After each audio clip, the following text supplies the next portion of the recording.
I have with me Todd Wider and Jedd Wider, the directors of God Knows Where I Am, and Lori Singer, the actress who did the voice of Linda Bishop for this movie. Hi guys, how are you doing? Hi, how are you? Hi, how are you? So, yeah, I see everybody now. My computer's over there. So I wanted to start off by giving you guys the opportunity. I didn't know if you wanted to say anything, either Todd or Jedd. Well, first of all, thank you all for attending this. But Todd or Jedd, did you have any opening statements you wanted to make, or should we just go straight into the Q&A?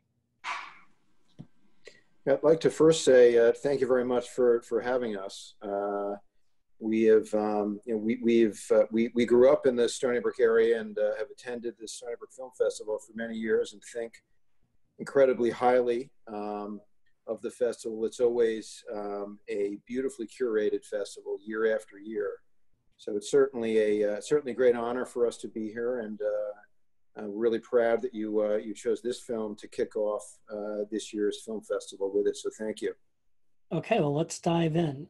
The first question we were asked actually came halfway through the film, no surprise. How did you, Todd and Jedd, how did you guys discover this story? The story came to us from an article by Rachel Aviv in the New Yorker magazine. She had sort of found the story from a newspaper, a local newspaper, the Concord Monitor. There's a gentleman there that had discovered the story and picked it up and wrote a bunch of articles about it. And Rachel sort of dug that up and a whole piece on the story. She was more focused on the sort of debate over the civil liberties question, what to do with the severely mentally ill and homeless. And we began by sort of taking that angle. So that's how we came to the story.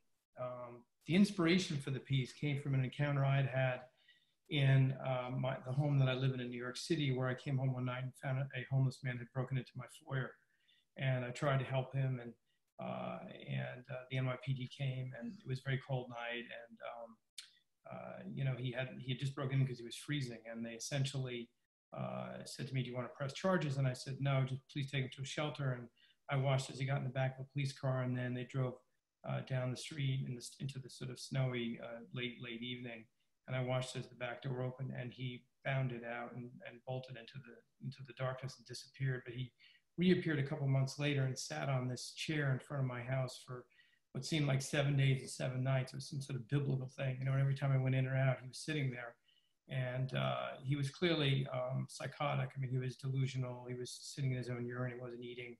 And I began to call the police, and they came, and they would talk to him, and then they would leave. And finally, they sent the community rep to speak to me, a very nice NYPD woman, and she said, "Why do you keep calling us? What is wrong with you?" And I said, "Well, I think that I'm trying to get this gentleman help. I mean, he obviously is severely ill. Take him to the hospital, you know." And she said, "Well, we've assessed him. He's not at risk of harming others." And I said, "Well, he's certainly at risk of hurting himself, right? He's not eating, and he's sitting there in a delusional state. I mean, he should go to the hospital." And she said, "Well, this is not really a problem for law enforcement. This is a problem that is a sort of bigger societal issue.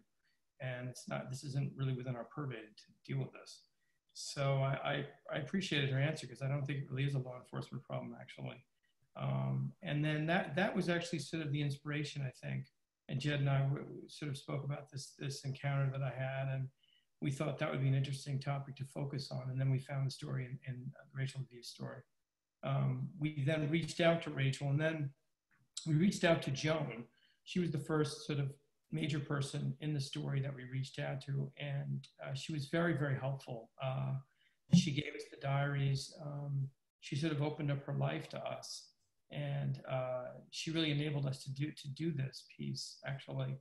And I think we became very good friends with her over the years. It's been an interesting relationship that we fostered with her.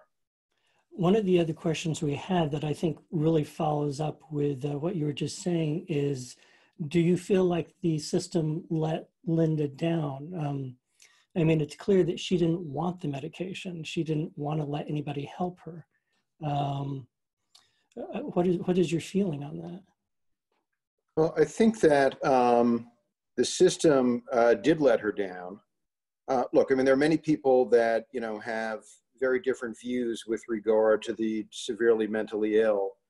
And if you look back historically in our country, going back to the time of Kennedy, back in the early 60s, when Kennedy took office, they passed the Mental Health Act, Community Mental Health Act in 1963, and he attempted to transform the U.S. approach to mental health by creating a more community-based mental health system and look to deinstitutionalize mental health treatment centers.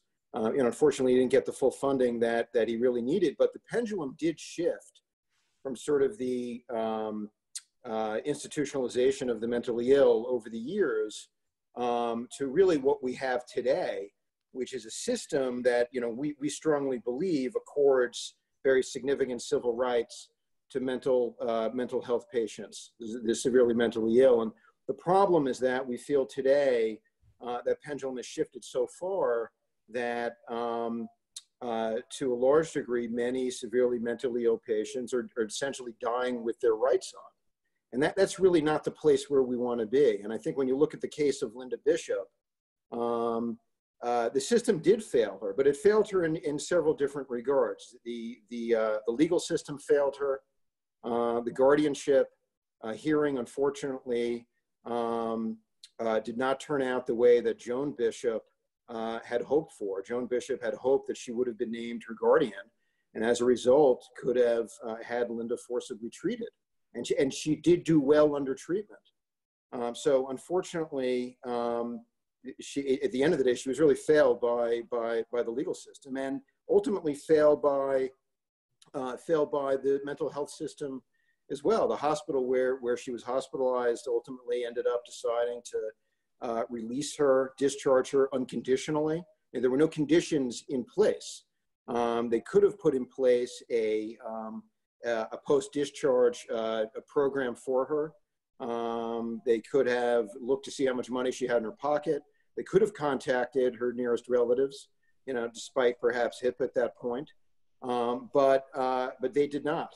And there was no post-discharge plan put in place. So essentially, she was discharged to homelessness. And she was failed. And, the Linda Bishop's not the only case, right? There are many people in this country, perhaps, that don't experience the great tragedy that Linda experienced, but experience their own tragedies. And look, I mean, we live in an area where, in New York City, the mayor tells us there's approximately 60,000 homeless people in that city. The reality is that it's probably far in excess of that today. And we all, on your way to work before COVID, you would walk to work and you would see homeless people virtually on almost every other street corner. And after time and after day, you become conditioned to seeing homeless people, many of whom are severely mentally ill. And you don't reach out. You don't reach out to help them. You don't know if you should, but most people do not. And as a result, you become conditioned to seeing them. And that's not the society that we believe we should be living in. I think our approach to the mentally ill and treating them and taking care of them is not where things should be today. And I mean, that's really why we made this film. We wanted to pay tribute to a woman who suffered a horrendous tragedy. We wanted to pay tribute to her, but we also wanted to walk through a window cinematically with this film. And to the best of our ability, paint a mental landscape of this woman and what she was experiencing from the first person, both cinematically, both in terms of music as well. And then, we were blessed to have Laurie agree to do the narration of Linda, and she did a beautiful job. We strongly believe of really capturing the soul of Linda Bishop, and Joan Bishop and Caitlin felt exactly the same way. That's great. And actually that leads to the next question for Laurie. How much time did you spend? Did you get a chance to spend some time with Linda's family, Laurie? Yes, I spent some time, but I spent mainly the time really studying the journals and going to locations and really trying to understand from Linda's perspective, because Linda's perspective was not exactly necessarily an accurate characterization of her family. So I was really moving more towards what Linda was feeling and how she was interpreting what was occurring, because that's really pretty fascinating. I mean, if you look where we are right now and in COVID, and just what it takes to get up and go to the grocery store. If we were in normal circumstances, you saw someone behaving in such a way, putting on a face mask and putting on perhaps gloves and avoiding people, or perhaps speaking very angrily through the face mask if someone came close to you, you'd think that person's really quite disturbed. You know, there's an issue here. But if you really look at it in the time of COVID, it actually makes complete sense. So from Linda's perspective, there was a great deal more going on than meets the eye. And that was what really was compelling to me, because it's that very thin line with everyone, and to a certain extent, and artists who see things from a different perspective, perhaps, or want to share their perspective and impress that on the world. That's what interested me, that she liked people, that she liked science, that she loved her daughter, that a person with such love and such education could, in just a moment, take the wrong turn and find herself in such circumstances. That's what I found so compelling and so completely heart-wrenching and so true. Mm. So I focused really on Linda and Linda's journey. Right. I was curious, and someone had asked this question as well, about the voice that you use to represent Linda. Was that related to anything you'd heard? Was that more of your sense internally of how she sounds, or how it sounded to you as you're reading the journal? I was curious what you thought about that. Well, actually, it was really, it came to me after I'd seen many months of footage and thought about the character a great deal and read a tremendous amount and studied her family and studied many old videos. And actually it was that Linda was going through a situation where she wanted to express herself. And how do you convey that to an audience without being completely manic? Or how do you convey a full life, someone's full life, within such a span of 2 hours? How do you, what comes to you? How do you express that? Mm. And I had the journals, I had her actual journals, and I could actually hold them. And that was very, very, very provocative and evocative to me. And I found that my preparation, as it is for any role, was also different in the sense that it was, I found myself really preparing for the reading in such a way that putting myself in Linda's state of mind as best I could and interpreting what she said as the facts, not what the facts were, what other people said they were, but what she felt the facts were, and really believing that. And that led me to that expression. And I felt it was really guided. I know this sounds silly, but from the clouds, from somewhere else, from Linda. And interestingly, some of the things I really believed, I found out later were actually true. And they may seem subtle, but they weren't. And they were important to me in helping find the integrity of someone who takes such a fall, you know, and that's not really a fall, but such a step in the wrong direction that then leads to such tragedy, you know, for her family and for herself, to such a, you know, in such a tragic situation. Yeah, it's amazing. And what I find really amazing as well, in terms of your preparation, is that, you know, I've seen this movie a couple of times. I've heard how her sister speaks. I've heard how her daughter speaks. Yes. And yet every time that narration starts in, I buy it 100% that that's her. So thank you. Whatever it was that you felt. I feel it was divine, you know, help. It was really something. Thank you very much. Oh, sure. Do we know if Linda's family ever filed any charges against the hospital, if they tried to follow that up? So Caitlin ended up suing the hospital. They ended up settling out of court as a result. It wasn't a significant settlement. but there was some, they did admit liability as a result of the settlement. But that was it at the end of the day. And, they don't feel like there was obviously justice accorded appropriately. They were very, very willing and happy that we had originally touched base with them. They were very pleased with the article that Rachel Aviv had written. She's a brilliant writer. And then they were, very, very pleased to participate in this. And this film took us a significant amount of time to make. When we shot the film up at the farmhouse where Linda had broken into. We were there for 2 full years. We shot through 8 full seasons up there without any electricity. We're in the middle of winter there, shooting inside that house. It was a long process for us. It was a spiritual process because both Caitlin and Joan spent time with us at the house, inside the house. But it was a long process. I was curious, can you tell me about the shoot a little bit? Because it seemed like you were really, I don't know if you were actually shooting on the days indicated, but it seemed like you were really trying to capture what it was like during those periods. Am I close to the truth on that? Yeah, we shot over 2 winters, a spring and a fall. And we tried to capture as best as we could the different sort of pieces of time that were illustrated in the diary, the sort of arc of what was happening to her. And we even recorded sounds outside the house at night during the daytime. Every image that's in the film was shot around that house. If she said she saw a chickadee on a lilac branch, we went outside with a camera and tried to find a chickadee on a lilac branch. So,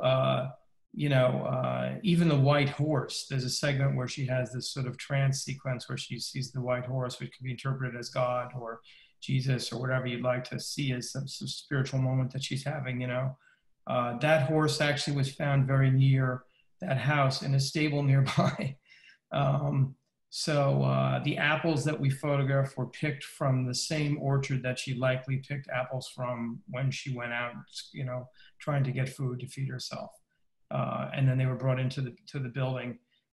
We actually interviewed everyone that had anything to do with her in death, be it the policeman, the medical examiner, in the room that she died in, inside the building. And that was very interesting because that was quite difficult to do because we shot, as I said, we shot during 2 winters. And one of the winters that we were there, there was a very, very bad snowstorm and we got snowed into the town that the house is in. And during that shoot, the house, by the way, has been demolished just recently. It was purchased and it's been demolished. And I think they're going to develop other little houses around there. But for a while after the film was made, and certainly before, it just stood there. It was for sale for years and years and years, And it was for sale when she passed away. And it was discovered by a passerby who was looking to see, was the house for sale. He looked in the window and he found her body. Mm-hmm. So the one winter that we got snowed in there, it was quite cold and there was no heat. And so it was interesting to shoot. And, we had to bring heat into the building. We had generators and we pumped heat in. But you can't, bring 10 degrees up to 60 degrees or 65, and you can bring, 10 degrees up to 35 degrees or 40, with outside heat, So it was a very difficult, challenging shoot. It was a very strange, it's funny, I'm sitting here watching this, and it's not the winter. I'm in Long Island. I'm not in New Hampshire. It's not Thanksgiving time. There's no snow outside. It's the middle of the summer. And yet the film, and we shot the film a couple of years ago. It was really completed and shown the real release date is like late 2017, which is a few years ago, but this film still affects me in a sort of visceral way. And I'm one of the directors of it. I'm one of the producers. And I found myself tearing up at the exact same time that I tear up every time I see the film, and every time I saw the cuts of the film in the editing room. At the exact same moment, I started tearing up again you know, and it's sort of, it gets on your back and it doesn't sort of let go of you. It's very odd. And I'll tell you sort of a very strange story. We had, Caitlin came to see us shoot the film, and she had never been in that building before, you know, the building that her mother had passed away in. And for some reason, she wound up going and sitting on the floor to the exact spot that her mother had died on. Like, she just sat down on that spot. No one told her that was the spot that her mother passed away. You know, it's in the living room. There's a certain spot. Her mother was laying on the heating grate because there was a pilot on in the boiler, and it was, you know, making a tiny bit of heat, and she felt that heat. So that's why she was laying on that grating. And for some reason, Caitlin was drawn to that spot and sat on that spot. It was just bizarre, you know. So for all the participants, you know, we had a food preparer, gentleman, Mike, who came and we brought in to make the food, actually cooked all the meals. So in her diary, she had been an avid and interested cook in real life. And as you're starving, you know, one of the things that you begin to obsess about obviously is eating and cooking food. So she was concocting recipes in her head and then writing them in the diary. And we brought this chef in, and he cooked every single meal that she wrote a menu for, like literally every single meal. And we shot every meal that she wanted to make, you know. Most of them wound up in the film, some didn't, but the majority are in the film. There's one sequence where you see them all lined up very quickly. To this day, I'm still in contact with, we've become friends, and he still talks about how powerful this was, this experience of cooking these meals in this house, meals that had been dreamt about by a woman who was starving to death because she was too ill to just open the door and walk across the street. And it affected him in the same manner. It's just an interesting thing to sort of sit back and now, a couple of years later, look back at this and say, wow, you know, this still has, this thing's still on my back, this film, you know, it's interesting. It brings up a great point. Some of the questions that we have are specifically about how it's an unconventional documentary. Yeah, you do have the usual kind of talking head thing, talking about the person they knew, but there's a lot of artistic shots like you were just describing. And I think a lot of people are curious, how did you guys reach the decision to make the film this way, to wind up with what you wound up with?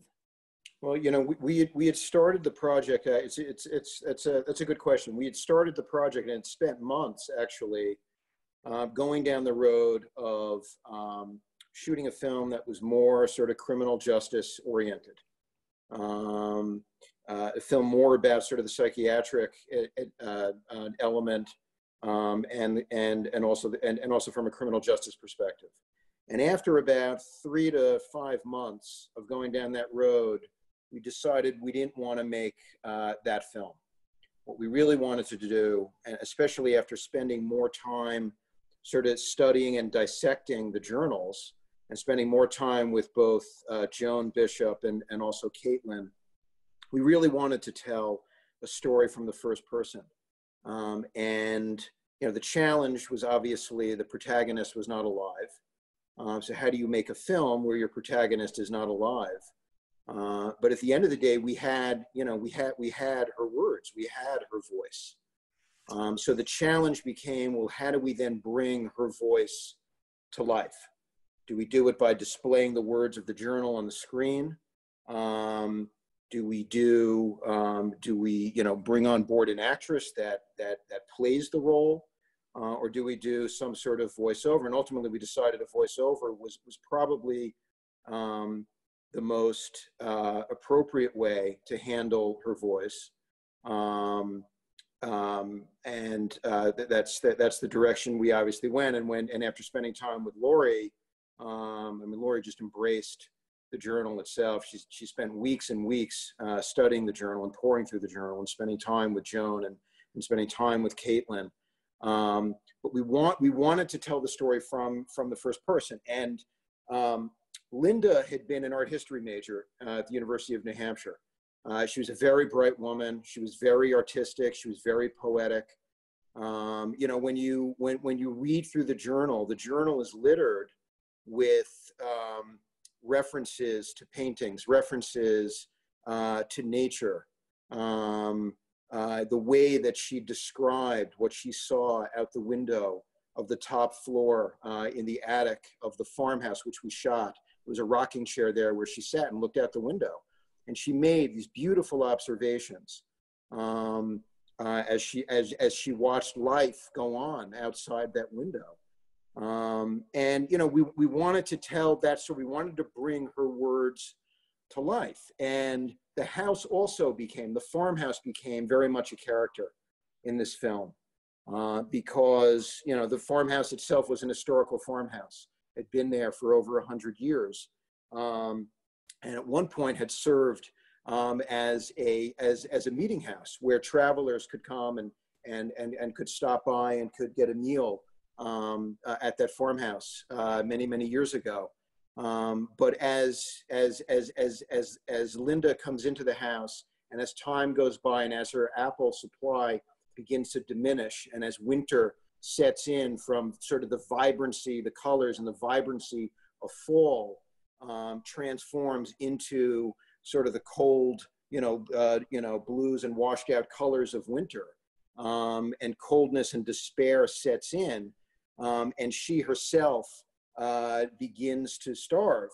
The house also begins to deteriorate as well. And we show that sort of in the beginning of the film, the wallpaper peeling off the wall, the rattling of the windows in the middle of winter as the wind sweeps along, the 100+ acres leading up to the house. We wanted to tell that story. We wanted the film to mirror what we felt Linda was experiencing during the course of her journey, during the course of spending time in the house. At the end of it, what exactly does silence sound like in the middle of winter in a home that really has no heat? When you're sitting there in pure darkness, what does that sound like? And we wanted, to the best of our abilities, to show that because that's what she experienced. And that's really, at the end of the day, the type of film we wanted to make and the type of story we wanted to tell. That's great. And I think have a question. I might also add that we produced quite a few documentaries in the past, and this essentially was our first directorial effort. And often in the documentary film world, you're sort of inundated with these almost sort of talking head pieces where you're sort of spoon-fed meaning and you're sort of told what to believe in a way, and which is fine. I think that's okay. There's obviously a point of view to every filmmaker when you make one of these films. But I think we felt that for this story, that really to touch people, I think you want to show an intimacy. You want to show an intimate view of what's in this woman's head and what's happening to her in a very sort of specifically intimate way. It could have been money. We actually had interviewed about 20 other talking heads, and they all wound up being taken out. And at one point, we considered. Well, at least I was considering this, and then my brother said, "Are you out of your mind?" We were considering making the film just the diary only, and nothing else, and images, But I think it probably would have been too disorienting. But I do think that one of the goals was to essentially give you an arc of a person losing their mind or the feeling of that, in a small way, in an hour and a half period of time, because there is an unreliability to the narrator, and there's actually an unreliability to everyone, right? I mean, you don't know when you say this is what I dreamt last night. What did you actually dream last night? When you say, what did you have for breakfast? Did you exactly have that exact? You know what I mean? There's an issue of retelling a story where you may not exactly get it right, So, the gentleman that found her and the medical examiner, it's almost like Rashomon, which is this great film where you have different, the film begins with a death and there's different views as to how this happened. And none of them are exactly what happened. And in a way, we were trying to sort of create a similar kind of piece here And the lead character, who's played love, in an amazingly powerful way by Laurie.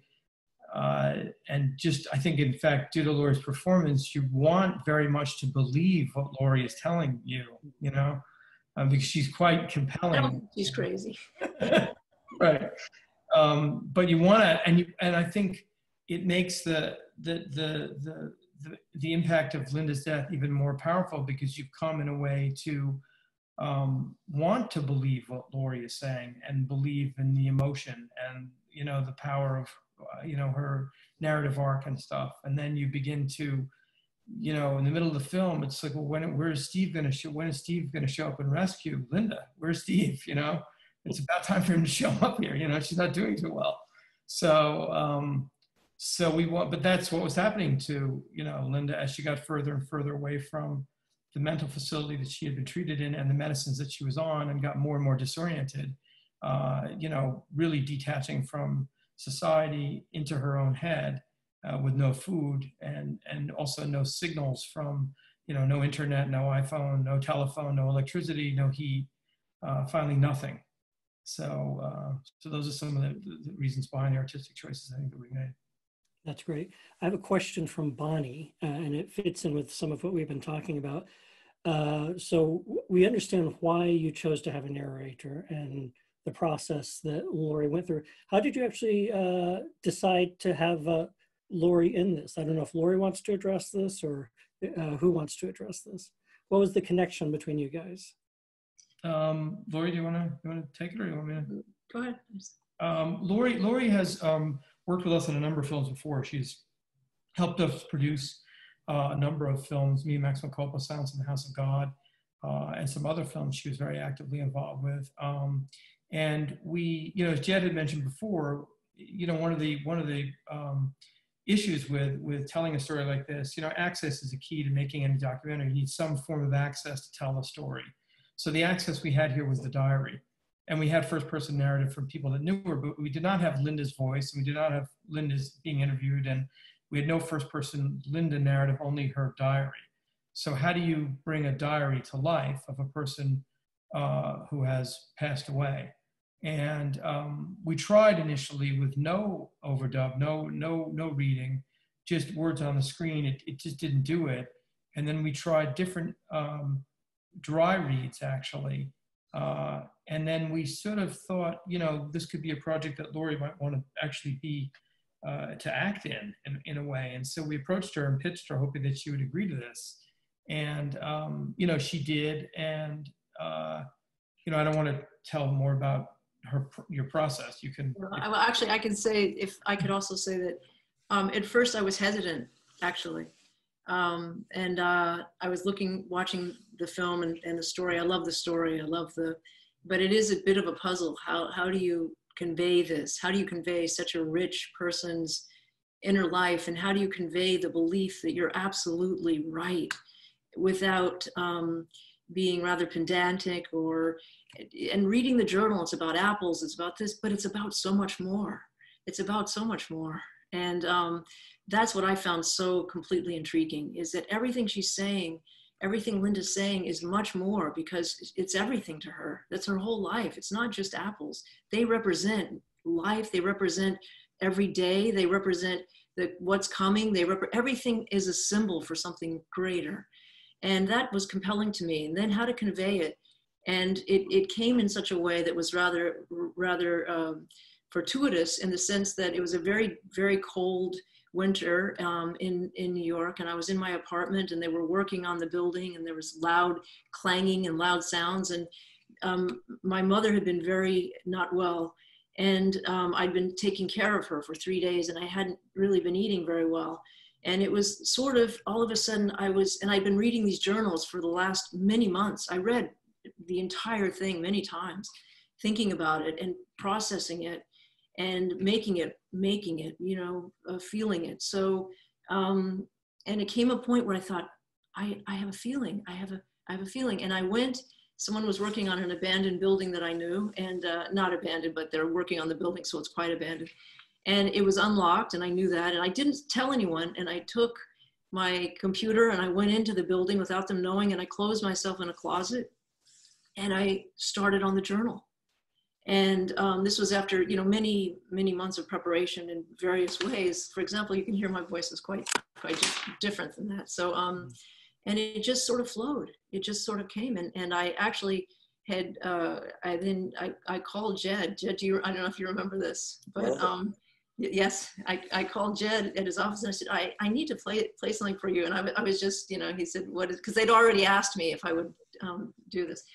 And I said, I need to listen. And he played, he said, who is that? Yes, that's fantastic. Who is that? He didn't know that, because it was such a different approach. And he said, get more, we want more. So anyway, that was the kernel of it. And it was a very big deal. And part of it was hiding. Part of it was literally embodying what occurred without consciously accepting you're embodying what occurs, and hiding in a building where there's work and people not knowing you were there as it became dark and staying there and very cold. There was also no heat in that building. So that was the beginning. That was the beginning of the actual voice for me. Now, it wasn't the beginning of the work on this character, But, Laurie, one of the questions we got that I think is interesting as well is, did you actually ever get to visit the house? Oh, yes. I have pictures in the house. Oh, yeah, a lot. Did that have an impact on your preparation? Yes, it did. And in fact, I'm not joking. I have this picture and I actually sent it to Gerardo, the cinematographer. There's a picture and it looks like someone's in the window behind me. Yeah, that house was an amazing house. Yeah. Wow. Todd, there's a question we've had sitting out here for a while that I know you would like to answer from Ashley. How do you think Linda developed the symptoms of schizophrenia or bipolar disorder? Do we know anything about this? Do we know if she'd had this? I was trying to type an answer, but I think I hit answer live by accident. Sorry for that. So she actually had bipolar with psychosis. Mm-hmm. She was misdiagnosed with having schizophrenia. She was not a schizophrenic. She had bipolar with psychosis, which can occur later in life. Usually schizophrenics have a break when they're 17, 18, 19, 20. She had this sort of episode when she was sort of in her 40s. And it probably came on due to increased stress of her life because she became a single parent and she had a difficulty finding work, and she wound up working in this Chinese restaurant, which was a great distance from her house. She was driving back and forth late at night. It was a lot of stress for her, I think. And her father was becoming ill. And she was on and off different antidepressants and mood stabilizers. And I think the real problem is when she went to take care of her father, she felt that the medicines that she had been prescribed obtunded her and made her sleepy. So she was afraid that she would not wake up if her father called out for her at night. So she made a choice to go off the medicines. And one of the problems with treating this type of mental illness is that when a person takes medicines such as antidepressants or mood stabilizers, you feel better, and then you feel like you're cured essentially, and then you sort of go off the medicine, which is problematic. That it's more problematic if you don't have active psychotherapy sort of encourage you to stay on the medicine, in continuity of care, which she didn't have. So she went on the medicine, and then, as I said, she felt that it made her sleepy and obtunded. She was afraid she wouldn't hear her father call out for her because he was ill, and she went off. And then it sort of spiraled. So that's the backstory of what happened in terms of her mental illness. Okay. There's a few more questions I want to get to. I'm going to do a very, very short plug right here. Ask everyone, please stay on. To the end of the Q&A, we're actually showing a commercial spot for the Fall Film Festival. So you see a lot of clips from the films. And also, after this is all over, please go to our website, stonybrookfilmfestival.com. You can see our whole lineup for the fall. That's my commercial. Back to the questions. What was this domestic violence or domestic abuse Linda kept talking about? Was there any basis for that other than it was just part of her psychosis? No. And it's funny because when the film premiered on PBS, it was interesting to see, I guess a lot of people watched the film, and Reddit had something like 20 or 30,000 people watching this and making notes and stuff, and there was this huge stream of information of people talking about the film, and there was a lot of sort of misinformation actually going back and forth, one of which that she had been a victim of domestic violence. She was not a victim of domestic violence. She had paranoia as part of her mental illness. So the domestic violence that she speaks about in her letter, her final letter, was something that was in her, unfortunately, in her head, or maybe fortunately, it was in her head. She also had that same strain of paranoia while she was in the hospital in New Hampshire. And actually, that's one of the reasons why Joan and her daughter were not aware when she was discharged, because Linda did not want them to be notified of her discharge. So they actually did not know whether she was even in the hospital or not. They assumed she was in the hospital, but when Joan would call the hospital to see how her sister was doing, she was told that they could not confirm or deny that she was still there. And that was due to Linda's paranoia. And frankly, that's one of the problems I think that the film clearly illustrates, that I think our privacy laws in the United States in regards to HIPAA have been really, in my opinion, sort of abused in situations like this, where clearly this person was victimized by this sort of overreach of overly controlling privacy laws. You know, I think that was one of the critical sort of issues in this very situation, because her sister was actually very attentive to her and was not allowed to visit her. There was a point where Linda was suspecting that Joan was stealing her bank accounts and taking her checks. And I mean, none of that was really happening in real life, you know. But it was paranoia that she was. I think we have time for just a few more questions, maybe just two. And one of the questions we've had different versions of, but the question is basically, what is your hope that this, what do you hope this film will achieve? Who do you hope it will reach? What would you like to see it accomplish? Questions like that. Well, you know, again, we would probably each have our own sort of answers to that question. I mean, for me, you know, my hope is severalfold. One is the stigmatization of mental illness itself. It's such a stigmatized illness in our society, and it really should be treated and considered like any other disease. So that's certainly one hope. The second is, for me, I mean, this project developed for me great empathy for the plight of the mentally ill and their treatment within our society, within our country. So, you know, my hope is that people develop empathy, greater empathy perhaps for the mentally ill. You know, we spent a lot of time traveling the country with this film.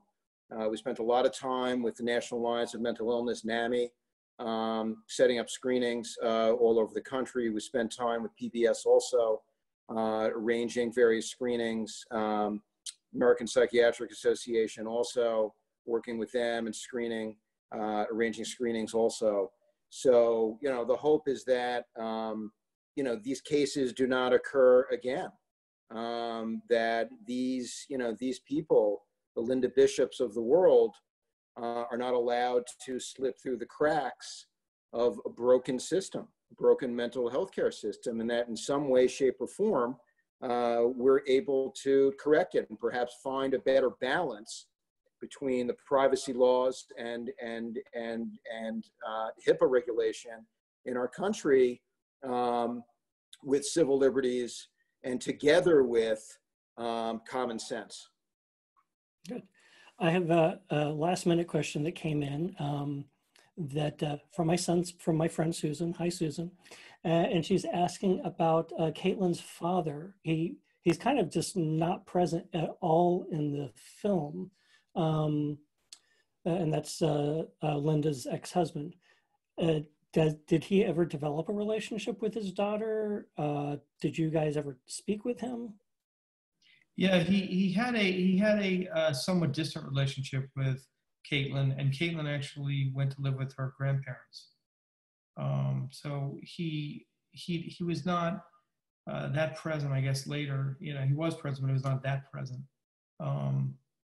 You know, we didn't, after she had had this sort of break and became quite ill, we didn't really, we didn't see the purpose of sort of sort of including him into the narratives. And we sort of wanted to stay more on Linda, you know, what was happening in Linda's head. So we chose not to sort of pursue putting him in. Mm. And just one last question. Remember to stay for the commercial afterwards. One last question for you, Laurie. You know, like I said, I'd seen the film a couple of times, and I realized that when we were going to start the Q&A during the credits, we weren't going to hear this piece of music that starts playing during the credits. There's this great cello and piano piece that starts playing during the credits that I thought was quite beautiful. Is there anything you can tell us about that piece? Well, I can just tell you that I played the cello and Paul Cantalone played the piano, and Paul Cantalone also composed the piece.